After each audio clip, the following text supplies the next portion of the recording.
கிஷோர் லூனா சகோதரிகளோடு பேசிய தொலைபேசி அழைப்பு அவனுக்கு கலவையான எண்ணங்களை கொடுத்தது. அவனுக்கு அங்கே நிலை ஏதோ ஒரு விதத்தில் மோசமாக இருப்பதாக தெரிந்தது. ஆனால் அனைத்தையும் பூசி மூழ்கி நல்லது நடப்பது போல பேசப்பட்டது போல தெரிந்தது. தனக்கு தோன்றிய உள் உணர்வு சரியா என்று பார்க்க அவன் நேரடியாக லூனா மலைக்கு சென்றான். அப்போது அங்கே கண்ட அனைத்துமே அவனுக்கு சரியான விஷயமாக தெரியவில்லை. வெளித்தோற்றத்திற்கு அனைத்தையும் பார்க்க நல்லது நடந்திருப்பது போல், எல்லாம் ஒழுங்குக்குள் இருப்பது போலத்தான் தெரிந்தது. ஆனால் பின்னணியில் இதன் பெயரில் ஏதாவது ஒரு ஆபத்து காத்திருக்கும் என்று கிஷோருக்கு ரொம்பவே பயமாக இருந்தது. ஏனென்றால் இந்த மாற்றம் ரொம்ப வேகமானதாக தெரிந்தது. அது மட்டும் இல்லாமல் லூனா மாளிகையின் பொறுப்பை லூனா சகோதரிகள் நீலிமாவிடம் கொடுத்து விடும்படி கிஷோருக்கு பரிந்துரைத்திருந்தார்கள்.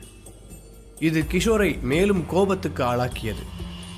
உடனடியாக நீலிமாவை சந்தித்தே ஆக வேண்டும் என்று கிஷோர் கேட்டான். நீலிமா அவன் முன்னால் வந்து நின்றாள். சொல்லுங்க கிஷோர், இங்கே நடந்திருக்க மாற்றங்கள் எல்லாம் உங்களுக்கு பிடிச்சிருக்கா என்று கனிவாக கேட்டாள் நீலிமா.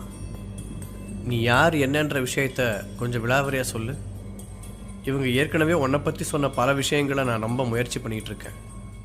ஆனால் எனக்கு லூனா மலை இந்த அளவுக்கு மாறி இருக்கிறது பார்த்தா நீ சொன்ன எந்த விஷயமும் உண்மையாக இருக்க வாய்ப்பே இல்லை. இவ்வளோ சீக்கிரமாக ஒரு இடத்த யாரும் மாற்ற முடியாது. இது பார்க்க நல்லது நடந்த மாதிரி தெரிஞ்சாலும் ஏதோ கெட்டது நடந்துக்கிட்டு இருக்கிற மாதிரி தான் எனக்கு தோணுது. உண்மையிலேயே நீ இங்கே என்ன பண்ணிக்கிட்டு இருக்க அதை சொல்லு. அப்புறம் லூனா சிஸ்டர்ஸை எல்லாம் எப்படி மயக்குன அதுவும் எனக்கு தெரிஞ்சாகணும் என்று சொன்னான் கிஷோர். கிஷோர், நீங்களும் அப்படி நினைக்கிறீங்க? ஆரம்பத்தில் என்னை பற்றி எல்லாரும் அப்படி தான் நினச்சாங்க. படிக்க வந்திருக்கேன்னா அவங்களோட எதிரி அப்படி இப்படின்னு என்னென்னமோ தப்பாக அவங்களும் தான் நினச்சாங்க. பட் இப்போது அவங்கக்கிட்ட பேசி பாருங்களேன். அவங்க என்கிட்ட பழக ஆரம்பித்ததுக்கப்புறமா மொத்தமாக ஆளே மாறி போயிட்டாங்க. நான் இங்கே எதுவும் தப்பான விஷயம் பண்ண வரலங்கிறத அவங்க புரிஞ்சுக்கிட்டாங்க. சொல்லப்போனால் நான் இங்கே வந்ததுக்கு பிறகு தான் இந்த இடத்துக்கு நல்லது நடக்குது அப்படிங்கிறதையும் ஒத்துக்க ஆரம்பிச்சிட்டாங்க. நீங்களும் அந்த வழியில் வரீங்கன்னு நான் நினைக்கிறேன். உங்களுக்கு போக போக என்னை ரொம்ப பிடிக்க போகுது. நீங்கள் என்கிட்ட எந்த தப்பையும் கண்டுபிடிக்க போகிறதில்ல, ஏன்னா என்கிட்ட எதுவுமே தப்பாக இல்லை என்று சொன்னாள் நீலிமா. நீலிமா கிஷோரை விருந்துக்கு அழைத்தாள். அங்கு அவனுக்காக மிக ஸ்பெஷலான உணவுகள் தயாரிக்கப்பட்டிருப்பதாக சொன்னாள். விருந்து நடக்கும் டைனிங் ஹாலுக்குள் கிஷோர் நுழைந்ததுமே அதிர்ச்சியானான். அங்கு அந்த டைனிங் ஹாலில் நூற்றுக்கணக்கான கருப்பு உடை அணிந்த கிராம மக்கள் நின்று கொண்டிருந்தார்கள். அனைவரது முகத்திலும் சிரிப்பு இருந்தது. அனைவருமே ஒரே மாதிரி முகபாவனையுடன் இப்படி இருப்பது கிஷோருக்கு ஒரு விதத்தில் பயமுறுத்தலை கொடுத்தது. அனைவருமே எந்திரமாகிவிட்டது போல, அனைவருமே ஒரு சாபத்துக்குள் பிடிபட்டு இருப்பது போல அவனுக்கு ஒரு உணர்வை கொடுத்தது. அனைவரும் நேர்மறையான சிரிப்பை கொடுத்தாலும் அவர்கள் ஒவ்வொருவருக்குள்ளும் ஒரு அழுகை ஒலித்து கொண்டு இருப்பதை கிஷோர் உணர்ந்து கொண்டான். அவனுக்கு அந்த இடத்தில் இருப்பது டிஸ்டர்பிங்காக இருந்தது. அங்கிருந்து முடிந்த அளவு விரைவாக ஓடி தப்பிவிட வேண்டும் என்பதுதான் அவனின் எண்ணமாக இருந்தது. ஆனால் இங்கு நடக்கக்கூடிய கோளாறுகளை கண்டுபிடித்தாக வேண்டும் என்றால் இதை எதிர்கொண்டுதான் ஆக வேண்டும் என்று அவன் டேபிளில் அமர்ந்தான். ஒரு பெரிய ஆட்டை அடித்து சமைத்திருந்தார்கள்.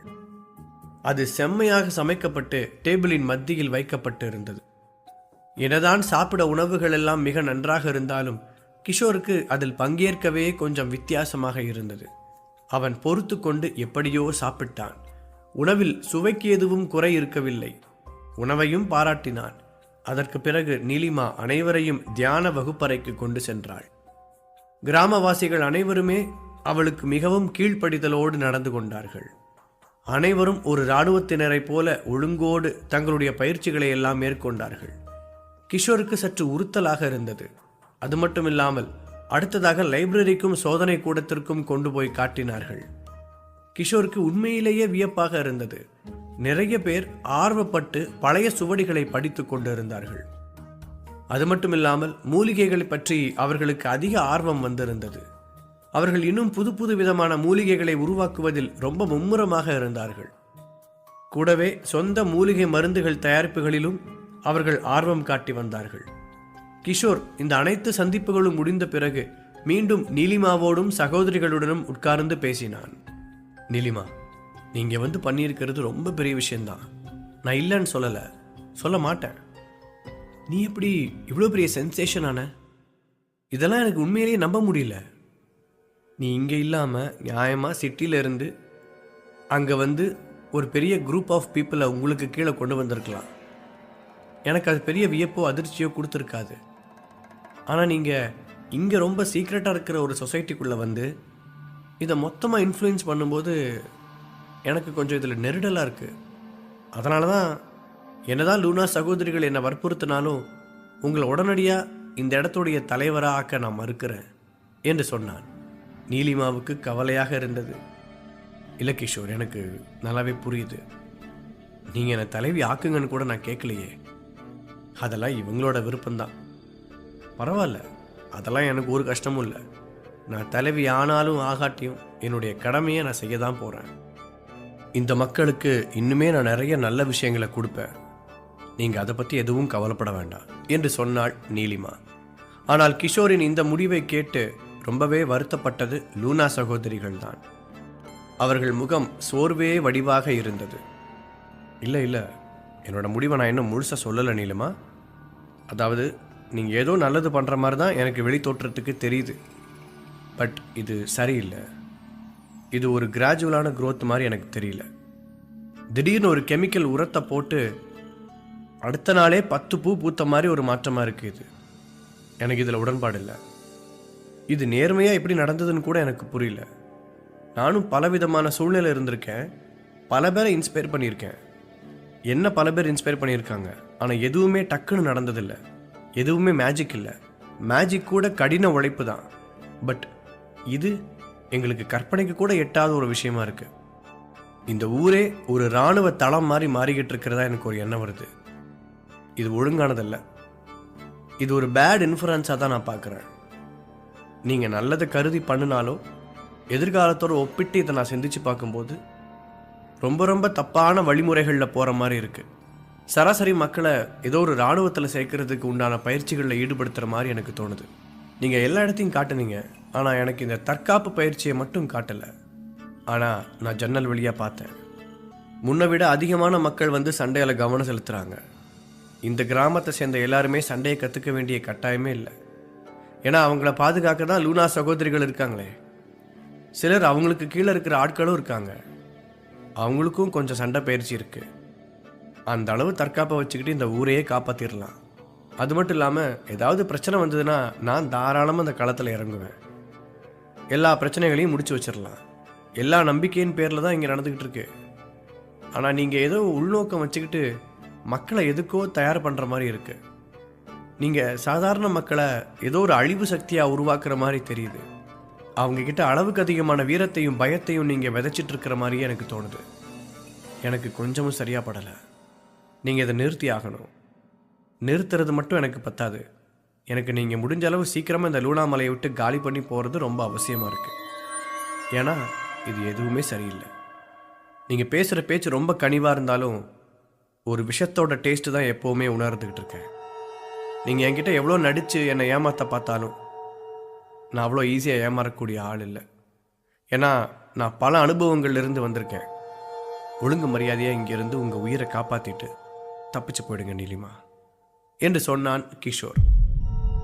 கிஷோர் அப்படி சொன்னது நீலிமாவுக்கு கூட அத்தனை அதிர்ச்சியாக இல்லை. ஆனால் லூனா சகோதரிகள் பயங்கர அதிர்ச்சி அடைந்தார்கள். ஓகே, புரியுது கிஷோர். நான் நல்லது பண்ண தான் வந்தேன். பட் உங்களுக்கு அதெல்லாம் தப்பாக தெரியுது. பட் ஓகே, உங்களுக்கு விருப்பம் இல்லைன்னா நான் தாராளமாக இங்கேருந்து போயிடுறேன். உங்களால் தலைவியாகிற அங்கீகாரத்தை பெறணும்னு தான் நான் காத்துக்கிட்டு இருந்தேன். பட் அதுக்கு இனிமேல் வாய்ப்பு இல்லைன்னு இப்போ தெரியுது. பட் எனக்கு ஒரே ஒரு தயவு மட்டும் பண்ணணும். இப்போ சாயங்காலம் ஆயிடுச்சு. இருட்டு நேரத்தில் இந்த மலையை விட்டு வெளியே போகிறது முடியாது. ரொம்ப பெரிய ஆபத்தாயிடும். மிருகங்கள் வந்து என்னை தாக்கலாம். ஸோ இன்றைக்கி ஒரு ராத்திரி மட்டும் இங்கே தங்குறதுக்கு எனக்கு கொஞ்சம் அனுமதி கொடுங்க என்று கேட்டாள் நீலிமா. கிஷோர் எந்த பதிலும் சொல்லவில்லை. ஆனால் லூனா சகோதரிகள் கிஷோரை மிகவும் வற்புறுத்தி இங்கே அவளை தங்க வைக்கும்படி சொன்னார்கள். கிஷோர் அவர்களுக்கும் பதில் சொல்லாமல் தன்னுடைய அறைக்கு போய்விட்டார். லூனா சகோதரிகள் அனைவரும் கிஷோர் பேசியதை மனதில் வைத்துக் கொள்ள வேண்டாம் என்று நீலிமாவுக்கு ஆறுதல் கொடுத்தார்கள். ராத்திரி மணி 12 ஆனது. கிஷோர் தொடர்ச்சியாக லூனா சகோதரிகளுடன் பேசிக்கொண்டே இருந்தான். அவர்களை எப்படியாவது சம்மதிக்க வைத்து நீலிமாவை இங்கிருந்து வெளியே அனுப்ப வேண்டும் என்பதுதான் அவன் நோக்கம். ஆனால் யாருமே ஒத்துக்கொள்வதாக இல்லை. எல்லோரும் கிஷோருக்கு எதிராக பிரச்சனை பண்ணி கொண்டிருந்தார்கள். இல்லை கிஷோர், இதெல்லாம் ஒத்துக்க முடியாது, நீ ரொம்ப தப்பாக பண்ணுற. நம்ம ஊருக்கு நல்லது நடக்கும்போது நீ இந்த மாதிரி முடிவெடுக்கிறதெல்லாம் எங்களால் ஒத்துக்க முடியாது என்று சொன்னாள் பாயல். என்ன பேச்சு பேசுகிற பாயல்? நான் உனக்கு ஆதரவான ஒரு முடிவை தான் எடுத்திருக்கேன், உனக்கு நல்லது பண்ணியிருக்கேன். நீ எப்படி என்னை குறை சொல்லலாம்? அது மட்டும் இல்லாமல் உங்களுக்கு யார் தலைமையாக இருக்கிறதுன்ற விஷயத்த நான் தான் முடிவு பண்ணணும். அதுவும் இந்த ஊருக்கும் உங்கள் லூனா குழுவுக்கும் எது நல்லதோ அதைத்தான் பண்ணியாகணும் என்று விளக்கிச் சொன்னான் கிஷோர். ஆனால் அதையெல்லாம் அவர்கள் கேட்பதாக இல்லை. பட்டென்று கதவை அடித்து மூடினார்கள். கிஷோருக்கு சுத்தமாக ஒன்றுமே புரியவில்லை. அப்போது கிஷோர் தன் கண்முன்னால் இருட்டில் யாரோ நின்று கொண்டிருப்பதை பார்த்தான். உடனடியாக சுவிட்சை தட்டி லைட்டை வரவழைத்தான். அப்பொழுது நின்று கொண்டிருப்பது நீலிமா என்று தெரிந்தது. எனக்கு நல்லா தெரியும் நீலிமா, நீ என்னை சுத்தமாக தனியாக விடுறது கிடையாது. நான் எங்கே போனாலும் என்ன பண்ணாலும் அது உனக்கு தெரிஞ்சே ஆகணுன்ற பயத்தோடு இருக்க. அதனால் நீ கான்ஷியஸாக என்னை ஃபாலோ பண்ணிக்கிட்டே இருக்க. இங்கே எல்லாமே உன் திட்டப்படி தான் சரியாக போய்கிட்டு இருக்கு. ஆனால் இங்கே நான் அதை மாற்றிக்கிட்டு இருக்கிறதுனால உனக்கு தாங்க முடியல, அதானே என்று சொன்னான் கிஷோர்.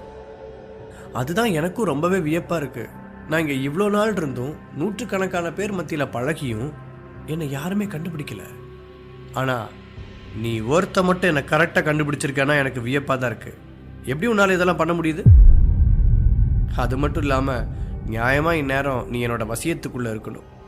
இந்நேரம் என்னை தலைவியாக தேர்வு பண்ணியிருக்கணும். அதையும் நீ பண்ணாமல் இருக்கிற. அது எனக்கு அதிசயமாக இருக்குது. உனக்கு உண்மையிலே ஏதோ ஒரு பயங்கரமான சக்தி இருக்குதா கிஷோர்? நீ எல்லாத்துல இருந்தும் தப்பிச்சிருக்க. உன்னை பற்றி பெருமையாக சொல்லும் போதெல்லாம் எனக்கு விசித்திரமாக இருக்கும். ஆனால் உனக்குள்ளே ஏதோ ஒரு விஷயம் இருக்குன்னு நினைக்கிறேன். அதனால தான் நீ தப்பிச்சுக்கிட்டே இருக்க. அது மட்டும் இல்லாமல் நான் எல்லார் மேலேயும் பயன்படுத்தின ஒரு ஸ்பெஷல் வசியத்தை தான் உன் மேலேயும் பயன்படுத்தினேன். அதிலிருந்தும் நீ தப்பிச்சிட்டியே, அதை என்னால் மறக்கவே முடியாத விஷயமா இருக்கு. அப்படி ஒரு முறி மருந்து உன் ரத்தத்தில் இருக்கா என்று கேட்டாள் நீலிமா.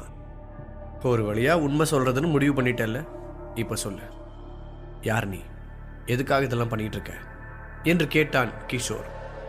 கிஷோர், நான் சொன்னது எல்லாமே போய். நான் ஒரு சூனியக்காரி தான். எனக்கு இந்த லூனா மலையை பற்றி எப்போவோ தெரிய வந்துருச்சு. இதை எப்படியாவது என்னுடைய கட்டுப்பாட்டுக்குள்ளே கொண்டு வந்தால் இந்த உலகத்தை என் கைக்குள்ளே கொண்டு வந்துடலான்னு ஒரு திட்டம் போட்டேன். உங்களை மாதிரி ஒரு சீக்ரெட் சொசைட்டியை புதுசாக உருவாக்குறது ரொம்ப கஷ்டம். ஆல்ரெடி இருக்கிறத சீக்கிரம் என்னுடைய வித்தைகளை பயன்படுத்தி என் கட்டுப்பாட்டுக்குள்ளே எடுத்துக்கலான்னு தான் நான் இந்த லூனா மலையை தேர்ந்தெடுத்தேன். இங்கே இருக்கிற லைப்ரரியை பயன்படுத்தி ஏகப்பட்ட நல்ல ரெசிபியெல்லாம் இருந்ததை கண்டுபிடிச்சேன். அதோட என்னோட மந்திர மூலிகைகளையும் கலந்து இவங்க எல்லாருக்கும் நான் கொடுக்க ஆரம்பித்தேன். என்னை எதிரியாக முதல்ல பார்த்துக்கிட்டு இருந்தவங்கெல்லாம் என் நண்பர்கள் ஆயிட்டாங்க. அப்புறம் இந்த ஊர் மக்களுக்கு நான் அடிக்கடி கூப்பிட்டு விருந்து போடுறது உண்டு. எல்லாரும் தியான வகுப்பு முடிஞ்சு இங்கே தான் சாப்பிட்டுட்டு போவாங்க. அது மூலமாக அவங்களும் என்னுடைய அடிமைகள் ஆயிட்டாங்க. என்னை எதிரியாக நினச்ச பாயல் கூட கடைசியில் என்னோட அடிமையாயிட்டா. முதல்ல எல்லாருக்கும் கெட்ட கனவை வர வச்சு இந்த ஊரை விட்டு துரத்திடலான்னு நினச்சேன். பட் இந்த அடிமையாக்குற ஐடியா ரொம்பவே சரியாக இருந்தது. ஆனால் என்ன அதிசயமான விஷயம்னா, அதே மருந்து தான் நான் உனக்கும் பயன்படுத்தின கிஷோர். நீ இந்நேரம் என் காலடியில் விழுந்து அடிபணிஞ்சு இருக்கணும், என்னை தெய்வமாக வழிபட்டுருக்கணும், என்னை தலை மேலே வச்சு கொண்டாடி இருக்கணும். ஆனால் நீ என்னன்னா இப்போ கூட என்னை எதிர்த்து நிற்கிற. அது எப்படின்னு தான் எனக்கு தெரியல. அவ்வளோ எதிர்ப்பு சக்தி உங்ககிட்ட இருக்குன்னா நீ உயிரோடு இருக்க வேண்டிய அவசியமே கிடையாது கிஷோர், செத்தே ஆகணும் என்று சொன்னாள் நீலிமா. அவள் மின்னல் வேகத்தில் போய் கிஷோரின் நெஞ்சில் குத்தினாள். அவளது கை கிஷோரின் நெஞ்சை துளைத்து மறுபக்கம் வெளியே வந்துவிட்டது. கிஷோர் வாயிலிருந்து ரத்தம் கொப்பளித்து கொட்டியது. அவ்வளவுதான், இத்தோட உன் ஆட்டம் முடிஞ்சது என்று நீலிமா சொல்லி முடித்த உடனே கதவை திறந்து லூனா சகோதரிகள் வெளியே வந்தார்கள். அவர்கள் மட்டுமில்லாமல் கிராமத்தைச் சேர்ந்த எல்லோரும் கருப்பு உடை அணிந்து அவளை சூழ்ந்து கொண்டார்கள். யாருமே அவளுக்கு எதிர்ப்பு தெரிவிக்கவில்லை. எல்லோரும் அவளுக்கு ஆதரவு சொன்னார்கள். தங்கள் தலைவியின் கடைசி எதிரி ஒழிந்து விட்டார் என்ற சந்தோஷத்தில் அனைவரும் ஆர்ப்பரித்து நின்றார்கள். இனிமே இந்த லூனா மலைக்கு நான் தான் தலைவி என்று சத்தம் போட்டு சொன்னாள் சூனியக்காரி நீலிமா. அப்போது நெஞ்சில் துளை விழுந்து கிடந்த கிஷோர் திடீரென சிரிக்க ஆரம்பித்தான். அவன் உடலில் உயிர் இருப்பதே அப்போது விசித்திரமாக இருந்தது. என்ன கொல்றது அவ்வளோ ஈஸி நினைச்சிட்டியா நீலிமா என்று கேட்டான் கிஷோர். நீலிமா அதிர்ந்து போனாள். அவள் மட்டுமல்ல, அவளை சுற்றியிருக்கும் கூட்டமும் அதிர்ந்தது. கொஞ்சம் கொஞ்சமாக கிஷோரை சுற்றி அனைத்து காட்சிகளும் நீர்வட்டங்கள் போல அலையடிக்க ஆரம்பித்தன. கிஷோரின் உடலும் அலை போல அடித்தது. நீலிமாவை சுற்றியிருக்கும் எல்லா காட்சிகளும் அலையடிக்கத் தொடங்கியது. என்ன நடக்குதுங்க என்று அலறத் தொடங்கினாள் நீலிமா. கண் விழித்து பார்த்தால் அவள் ஒரு படுக்கையில் கிடந்தாள். அவளை கயிற்றால் இறுக்கமாக கட்டியிருந்தார்கள். கிஷோரும் லூனா சகோதரிகளும் அவள் பக்கத்தில் நின்றிருந்தார்கள். சுற்றி கிராமவாசிகள் நிறைய பேர் இருந்தார்கள். அவர்கள் தங்களுடைய கருப்பு உடைகளை கலைத்திருந்தார்கள். தப்பான இடத்துக்கு வந்து மாட்டிக்கிட்டிய நீலிமா, உன்னோட மூலிகை வித்தெல்லாம் எனக்கு இங்கே வந்த உடனே தெரிஞ்சு போச்சு. எல்லாருக்கும் தெரியாம சாப்பாட்டில் அதை கலந்து கொடுத்துருக்க. கெட்ட கனவு வர வச்சிருக்க. மூலிகையால எல்லாருக்கும் உன்னை பிடிக்கிற மாதிரி அவங்க மனசையும் மூளையையும் மாத்திருக்க. நீங்க ஏதோ தப்பு பண்ணிட்டு இருக்கேன்னு எனக்கு உங்ககிட்ட போன்ல பேசும்போதே தெரியும். உன்னை வாட்டி சந்திச்ச போதே உன்னை மயக்க நிலையில தள்ளிட்டேன். அப்புறம் நான் எனக்கு தெரிஞ்ச ஏதோ சில மூலிகைகளை வச்சு நல்ல கனவு வர்ற மாதிரி உனக்கு ஒரு கலவையை செஞ்சு கொடுத்தேன். அது நம்ம லைப்ரரியில இருந்து தான் எனக்கு கிடைச்சது. ஊர்ல இருக்கிற எல்லாருக்கும் லூனா சகோதரிகளுக்கு சேர்த்து முறி மருந்து கொடுத்து அவங்கள காப்பாத்தி கொண்டு வரதுக்குள்ள போதும் போதும் ஆயிடுச்சு. உனக்கு என்ன நல்ல கனவு வந்தது? லூனா மாளிகையோட தலைவியாகிற மாதிரியா என்று கேட்டான் கிஷோர். எதுவும் வார்த்தை வராமல் செத்த பிணம் போல கண்மூடாமல் படுத்திருந்தாள் நீலிமா. இப்ப கூட உன்னை கடைசியா எச்சரிக்கிறேன், ஊரை விட்டு வெளியே ஓடிரு. இனிமே என் கண்ணில் நீ பட்டனா என்று சொல்லி முடிக்காமல் அவளை இந்த ஊரை விட்டு விரட்டி விட்டான் கிஷோர். திரும்ப லூனா சகோதரிகளிடம் பேசினான். அனைவரும் கிஷோரின் காலில் விழுந்தார்கள். இனிமேலாவது நாங்கள் ரொம்ப எச்சரிக்கையா இருக்கோம் கிஷோர். இப்படி ஒரு விஷயம் நடக்கும்னு நாங்கள் கொஞ்சம் கூட எதிர்பார்க்கல என்றாள் பாயல். அவளோடு சேர்த்து அனைத்து சகோதரிகளையும் மண்டையில் கொட்டிவிட்டு, இனிமேலாவது உருப்படியா பார்த்துக்கோங்க, ஒத்துமையா இருங்க, நான் வரேன் என்று சொல்லிவிட்டு ஊருக்கு புறப்பட்டான் கிஷோர்.